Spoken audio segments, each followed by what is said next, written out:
ജ്യോതിഷവും പ്രേതബാധയും നമ്മൾ നിരന്തരം കേൾക്കുന്നതാണ്.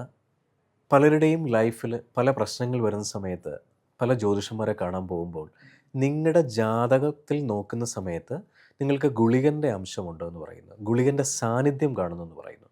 എന്താണ് ഗുളികൻ, അല്ലെങ്കിൽ എന്താണ് പ്രേതബാധ? ഈ ഗുളികൻ്റെ സാന്നിധ്യം എന്ന് പറയുന്നത് വളരെ പേടിപ്പെടുത്തലുകളുള്ളതാണ്. അതായത് സാധാരണ എല്ലാം തകർന്ന് മാനസികമായിട്ടും ഒന്നുമില്ലാത്തൊരവസ്ഥയിൽ ഒരു ജ്യോതിഷൻ്റെ അടുത്ത് ഒരാൾ പോകുന്ന സമയത്ത് നിങ്ങളുടെ ജാതകം നോക്കിയതിന് ശേഷം പറയുന്നു അവിടെ നിങ്ങൾക്കൊരു പ്രേതബാധയുണ്ട്, അല്ലെങ്കിൽ നെഗറ്റീവ് എനർജി ഉണ്ടെന്ന് പറയുന്നു. എന്താണ് ഇതിൻ്റെ സോഴ്സ്? ശരിക്കും നെഗറ്റീവ് എനർജി ഉണ്ടോ, അല്ലെങ്കിൽ പ്രേതബാധയുണ്ടോ? സ്വാഭാവികമായിട്ടും നമുക്ക് എല്ലാവർക്കും അറിയാവുന്നതാണ്. നമ്മൾ ഹിന്ദു മെത്തഡോളജിയിൽ വിശ്വസിക്കുന്ന സമയങ്ങളിൽ നിരവധി ജന്മങ്ങൾ നമുക്കുണ്ട്. പുനർജന്മങ്ങൾ എന്ന് പറയുന്നത് സ്വാഭാവികമായിട്ടും ഉള്ളതാണ്. പക്ഷേ കഴിഞ്ഞ ജന്മങ്ങളിൽ നമ്മൾ ചെയ്ത സഞ്ചിത കർമ്മങ്ങൾ സ്വാഭാവികമായിട്ടും നമ്മൾ ഈ ജന്മത്തിൽ അനുഭവിക്കാനാണ് നമ്മൾ വരുന്നത്. ഏറ്റവും വളരെ പ്രസിദ്ധമായ, ഏറ്റവും കോപ്പികൾ വിറ്റഴിഞ്ഞു പോയ 1981 പബ്ലിഷ് ചെയ്ത ലോസ് ഓഫ് സ്പിരിറ്റ് വേൾഡ് എന്ന ബുക്കിൽ വളരെ സ്പെസിഫിക്കലി കൊടുത്തിട്ടുണ്ട് നമ്മളുടെ മരണശേഷം നമ്മൾ പോകുന്ന ഡയമെൻഷൻസ്, അല്ലേ? സ്വാഭാവികമായിട്ടും മരണം കഴിഞ്ഞാൽ 7 ഡയമെൻഷൻസ് ഉണ്ട്, അല്ലേ? ഈ 7 ഡയമെൻഷൻസ് എന്ന് പറയുന്നത് നമ്മൾ എവിടെയാണ് പോകുന്നത്, നമ്മൾ ആരാണ്, നമ്മുടെ സോൾ എന്താണ് എന്നൊക്കെ അറിയണമെന്നുണ്ടെങ്കിൽ അതിന് വേറെ രീതിയിൽ, പല രീതിയിൽ നമ്മൾ മുന്നോട്ട് പോകണം. അപ്പോൾ ഈ പറയുന്ന ജാതകവുമായിട്ട് ഒരു ജ്യോതിഷൻ്റെ അടുത്ത് പോകുമ്പോൾ പ്രേതബാധ ഉണ്ട് എന്ന് പറയുന്നത് എന്തുകൊണ്ട്?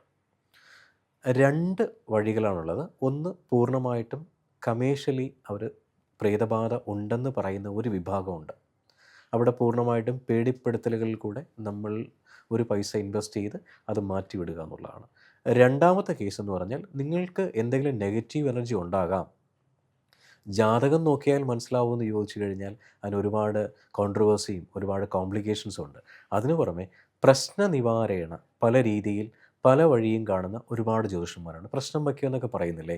ഒരു ജ്യോതിഷൻ്റെ അടുത്ത് പോവുക, പ്രശ്നം വയ്ക്കുക, പ്രശ്നത്തിൽ തെളിയും. എന്താണ്, നിങ്ങൾക്കിപ്പോൾ നെഗറ്റീവ് എനർജി ഉണ്ടോ, നിങ്ങൾ ആരുടെയും ബ്ലാക്ക് മാജിക്കിലാണോ? എന്നാൽ ബ്ലാക്ക് മാജിക് ഉണ്ടോ?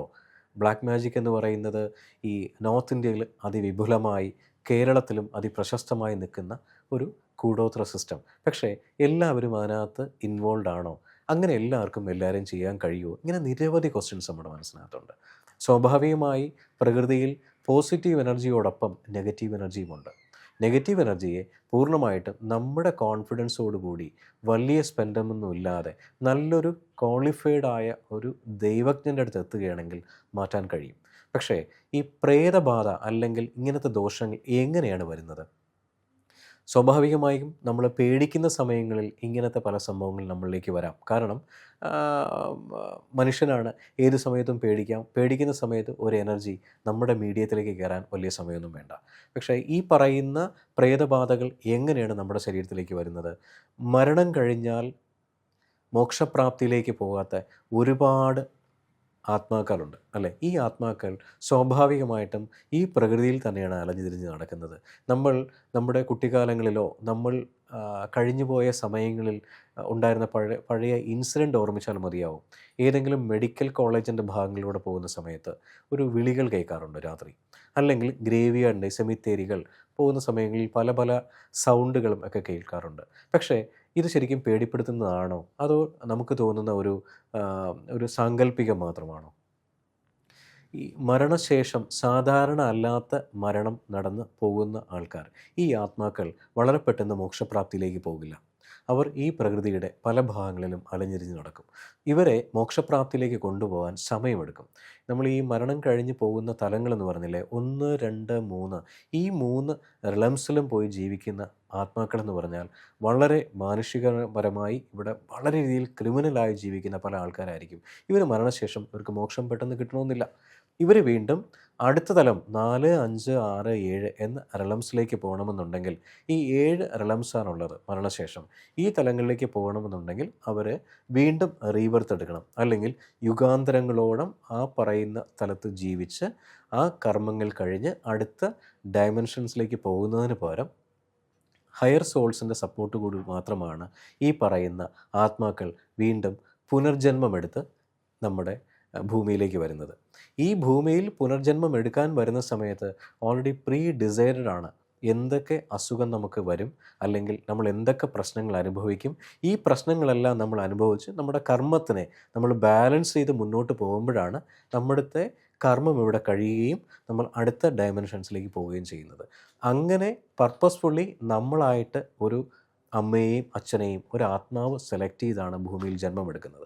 അങ്ങനെ ഇവിടെ വന്ന് ജന്മമെടുത്ത് വീണ്ടും മുൻപോട്ട് പോകാൻ നിൽക്കുന്ന സമയത്താണ് പല ഇൻഫ്ലുവൻസിൽ കൂടെ പല സോളും, പല ഫ്രണ്ട്സായാം കൊളീഗ്സ് ആവാം, പലരും നമ്മളെ ഇൻഫ്ലുവൻസ് ചെയ്ത് വീണ്ടും നമ്മൾ ഡീഗ്രേഡ് അവസ്ഥയിലേക്ക് പോകും. ഇതൊന്നും മനസ്സിലാക്കാനുള്ള ഒരു സെൽഫ് റിയലൈസേഷൻ ചിലപ്പോൾ ഉണ്ടാവണമെന്നില്ല. കുറച്ചുകൂടെ കഴിയുമ്പോൾ ഇതായി വരുമ്പോഴാണ്, അല്ലെങ്കിൽ ഏതെങ്കിലും ഹയർ സോൾസ് നമ്മളെ സപ്പോർട്ട് ചെയ്യുമ്പോഴാണ് നമ്മൾ മനസ്സിലാകുന്നത്. അപ്പോൾ അവിടെ വീണ്ടും നമ്മൾ ചോദിക്കുന്ന അടുത്ത ക്വസ്റ്റ്യൻ, ഇത് ശരിക്കും ശരിയാണോ തെറ്റാണോ? എന്തുകൊണ്ട് ജ്യോതിഷന്മാരുടെ അടുത്ത് പോകുമ്പോൾ പ്രേതബാധ ഉണ്ടെന്ന് പറയുന്നു, നെഗറ്റീവ് എനർജി ഉണ്ടെന്ന് പറയുന്നു? സ്വാഭാവികമായിട്ടും നമ്മളോട് ശത്രുതയുള്ള ആൾക്കാർ പല രീതിയിൽ നമ്മളെ തകർക്കാൻ പല സംഭവങ്ങൾ ചെയ്യും. അതിൽ നെഗറ്റീവ് ഇൻഫ്ലുവൻസ് ചെയ്യാൻ പറ്റുന്ന ഒരുപാട് താന്ത്രിക് വിദ്യകളുണ്ട്. ഈ താന്ത്രിക് വിദ്യകൾ പല കൂടോത്രമാവാം, സാത്വികമായി ചെയ്യുന്നതാവാം. ഈ സാത്വികമല്ലാതെ ചെയ്യുന്ന കർമ്മങ്ങൾ വളരെ പെട്ടെന്ന് നമ്മളെ തകർക്കും. പക്ഷേ ഇത് ഒരു കാര്യം മനസ്സിലാക്കേണ്ടത്, നമ്മൾ ഒരാളെ തകർക്കാൻ തീരുമാനിച്ചാൽ 100% ആ എനർജി നമ്മളിലേക്ക് തിരിച്ചു വരും. ഇന്ന് ചിലപ്പോൾ അദ്ദേഹം തകർന്നു പോകുമായിരിക്കാം, പക്ഷേ നമ്മൾ തകർക്കാൻ ഉദ്ദേശിക്കുന്ന ആൾ, ഈ പ്രകൃതി സ്വാഭാവികമായിട്ടും നമുക്ക് ആ എനർജി തിരിച്ചു തരും. ഇന്നല്ലെങ്കിൽ നാളെ അതിൻ്റെ തിരിച്ചടി എന്ന് പറയുന്നത് വളരെ വലുതായിരിക്കും. അതുകൊണ്ടാണ് പല ആൾക്കാരും വലിയൊരു ലെവലിൽ നിന്നിട്ട് വളരെ പെട്ടെന്ന് തകർന്നു പോകുന്നില്ലേ, പലരെയും വേദനിപ്പിക്കുന്നില്ലേ? ഈ സോൾ എന്നൊക്കെ പറഞ്ഞു കഴിഞ്ഞാൽ ഒരു ആത്മാവിനെ നമ്മൾ വേദനിപ്പിക്കാൻ പാടില്ല. ഈ വേദനിപ്പിക്കുന്ന സമയത്ത് സ്വാഭാവികമായിട്ടും തിരിച്ചടി വരും.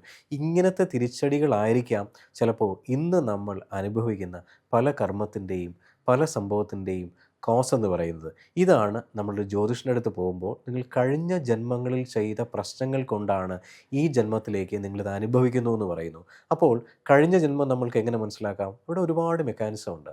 PLR എന്ന് പറയുന്ന പാസ്റ്റ് ലൈഫ് റിഗ്രഷൻ തെറാപ്പി. ഇങ്ങനെ പല സെഗ്മെൻറ്റ് പല ആൾക്കാരും പല ഡയമെൻഷൻസിലും പോയി ഇതൊക്കെ ചെക്ക് ചെയ്യുന്നുണ്ട്. പക്ഷേ ചെക്ക് ചെയ്ത് കഴിഞ്ഞിട്ടും ഇവർ ഈ പ്രോബ്ലം സോൾവ് ചെയ്തിട്ടും എന്തുകൊണ്ട് വീണ്ടും തിരിച്ചടികൾ കിട്ടുന്നു? ഈ തിരിച്ചടികൾ കിട്ടുമ്പോഴാണ് നമ്മൾ വീണ്ടും ജ്യോതിഷൻ്റെ അടുത്ത് എത്തുകയും ജ്യോതിഷൻ ഇതേ റീസൺ പറയും, നിങ്ങളുടെ ആ നെഗറ്റീവ് എനർജി പോയിട്ടില്ല, വീണ്ടും അടുത്ത് ഇന്ന തന്നെ കാര്യങ്ങൾ ചെയ്യൂ എന്നാലേ മാറൂ എന്ന് പറയുന്നു. പക്ഷേ ഇതിനൊരു സ്ഥിരതയുണ്ടോ, അല്ലെങ്കിൽ ഇത് പെർമനൻ്റ് ആയിട്ട് എങ്ങനെ മാറ്റാൻ പറ്റും? ഇങ്ങനെ നിരവധി ക്വസ്റ്റ്യൻസ് നമ്മുടെ മനസ്സിനകത്തുണ്ട്.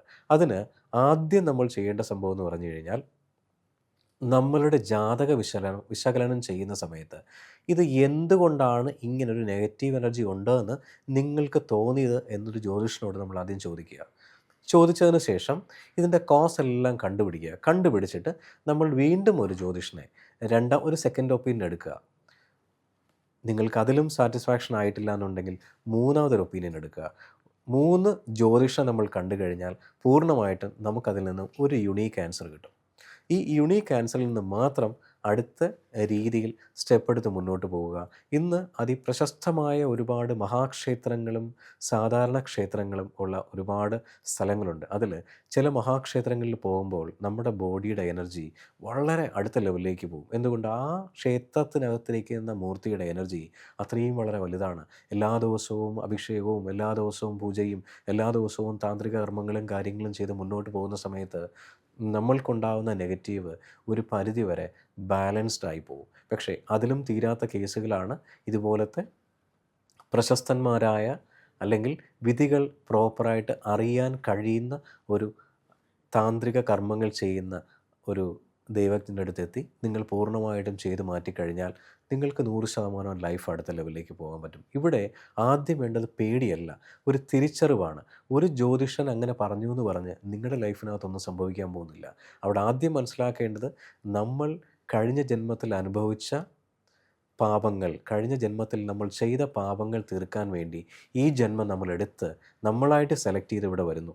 അപ്പോൾ നമ്മളിത് അനുഭവിച്ച് മുന്നോട്ട് പോകണം എന്നൊരു തിരിച്ചറിവ് വന്നു കഴിഞ്ഞാൽ തന്നെ ഓൾമോസ്റ്റ് പല പ്രശ്നങ്ങളും മാറും. അല്ലാതെ പേടിപ്പെടുത്തലുകൾ കൊണ്ട് വീണ്ടും നമ്മൾ പേടിച്ച് ബാക്കിലേക്ക് പോകുന്ന സമയത്ത് ഇതൊരിക്കലും സോൾവ് ആവില്ല. ഇതിൻ്റെ തീവ്രത കൂടുകയുള്ളൂ. 84 ലക്ഷം ജനനങ്ങൾ കഴിഞ്ഞാണ് നമ്മൾ വരുന്നത്, അല്ലേ? 84 ലക്ഷം ജനനമുണ്ടെന്നാണെന്നല്ലോ ഹിന്ദു പുരാണങ്ങളിൽ പറയുന്നത്. അതിൽ 4 ലക്ഷത്തോളമാണ് ഈ മനുഷ്യജന്മങ്ങളിലൂടെ കടന്നു പോകുന്നത്. അപ്പോൾ ഈ മനുഷ്യജന്മങ്ങളിലൂടെ കടന്നു പോകുന്ന സമയത്ത് സ്വാഭാവികമായിട്ടും നമ്മുടെ മെറ്റീരിയൽ ലൈഫിന് വേണ്ടിയാണ് നമ്മളെല്ലാവരും ജീവിക്കുന്നത്. സ്വാഭാവികമായിട്ടും ശത്രുതയും വിഷമവും ദേഷ്യവും പകയും പലർക്കും ഉണ്ടാകും. ഇത് വേറൊരു ആത്മാവിനെ വേദനിപ്പിക്കാൻ വേണ്ടി നമ്മൾ അറിഞ്ഞോ അറിയാതെയോ ചെയ്യുകയാണെങ്കിൽ ഒരു ജ്യോതിഷൻ്റെ അടുത്തുമോ ഒരു പൂജാരിയുടെ അടുത്തുമോ നമ്മളെ പെട്ടെന്ന് പ്രൊട്ടക്റ്റ് ചെയ്യാൻ പറ്റില്ല. നമ്മൾ വിശ്വസിക്കുന്ന ഉപാസനാമൂർത്തിയോ നമ്മൾ വിശ്വസിക്കുന്ന ദൈവങ്ങൾക്കോ നമ്മൾ വിശ്വസിക്കുന്ന ശക്തികൾക്കോ മാത്രമേ നമ്മൾ അടുത്ത ലെവലിൽ കൊണ്ടുപോകാൻ കഴിയൂ. പൂർണ്ണമായിട്ടും സമർപ്പണ മനോഭാവത്തോടു കൂടി നമ്മൾ ഇതിനെ നേരിടുകയാണെന്നുണ്ടെങ്കിൽ ഇത് മാറും. കാരണം നമ്മുടെ ചൈതന്യം അടുത്ത ലെവലിലേക്ക് അപ്ലിഫ്റ്റ് ചെയ്യുക എന്നുള്ളതാണ്. ഒരുപാട് ഈ പേര് ഈ പൂർണ്ണ ആരോഗ്യത്തോടു കൂടി ജീവിച്ചു പോകണമെന്ന് ആഗ്രഹിക്കുമ്പോൾ ആയുർദൈർഘ്യമില്ലാതെ വളരെ പെട്ടെന്ന് മരണത്തിലേക്ക് പോകുന്നൊരവസ്ഥ വരുന്നുണ്ട്. അവിടെയാണ് ഈ ആത്മാക്കൾ ഗതി കിട്ടാതെ അലഞ്ഞിരിഞ്ഞ് നടക്കുന്നത്. ഇത് പ്രേതമായിട്ടും പല രീതിയിലും നമ്മൾ യക്ഷി, ഗന്ധർവൻ, പല സംഭവങ്ങൾ പറയുന്നില്ലേ, പല പ്രേതങ്ങളായിട്ടോ പല സംഭവങ്ങളായിട്ടോ പല രീതിയിലാണ് ആൾക്കാർ അതിനെ പറയുന്നത്. പക്ഷേ ഒരു എനർജി ഉണ്ട്. നമ്മളെല്ലാവരും ജീവിക്കുന്ന ഒരു എനർജി വേൾഡിലാണ്. ഈ എനർജി വേൾഡിൽ ജീവിക്കുന്ന സമയങ്ങളിൽ നമ്മൾ അല്ലാതെ ഒരുപാട് എനർജി സോഴ്സുകൾ ഈ യൂണിവേഴ്സിലുണ്ട്. അത് നമ്മൾ മനസ്സിലാക്കി മുന്നോട്ട് പോവുകയാണെന്നുണ്ടെങ്കിൽ ഒരു പേടിപ്പെടുത്തലുകളും നമ്മളെ ഒന്നും ചെയ്യില്ല. നമ്മുടെ ചൈതന്യത്തെ എല്ലാ രീതിയിലും ജപവും ബാക്കിയുള്ള കാര്യങ്ങളും കൊണ്ട് മുന്നോട്ട് പോകാൻ വേണ്ടി ശ്രമിക്കുക. അതിനുമപ്പുറം ഒരു വലിയൊരു കമേഴ്ഷ്യൽ സ്പെൻഡോടുകൂടി ഇതിനെ നേരിടേണ്ട ആവശ്യമുണ്ടോ എന്ന് ചോദിച്ചു കഴിഞ്ഞാൽ ഓരോ ആൾക്കാരുടെ യുക്തിപരമായ തീരുമാനങ്ങളാണ്. എല്ലാ ജ്യോതിഷന്മാരും എല്ലാം നമ്മളെ കൈയഴിഞ്ഞ് സഹായിക്കാനിരിക്കുന്നവരായിരിക്കില്ല. നമ്മുടെ ജീവിതം അടുത്ത ലെവലിൽ കൊണ്ടുപോകണമെന്നുണ്ടെങ്കിൽ ഇങ്ങനെ പേടികൾ മാറുക, തിരിച്ചറിവ് ഉണ്ടാകുക, വളരെ ഭംഗിയായി ജീവിതകാര്യങ്ങൾ ചെയ്ത് നല്ല കർമ്മങ്ങൾ ചെയ്ത് മുന്നോട്ട് പോകട്ടെ. നന്ദി. ഏറ്റവും പുതിയ വാർത്തകളും വിശേഷങ്ങളും വിരൽ തുമ്പിലറിയാൻ സീ മലയാളം ന്യൂസ് എല്ലാ ഡിജിറ്റൽ പ്ലാറ്റ്ഫോമുകളിലും ലഭ്യം.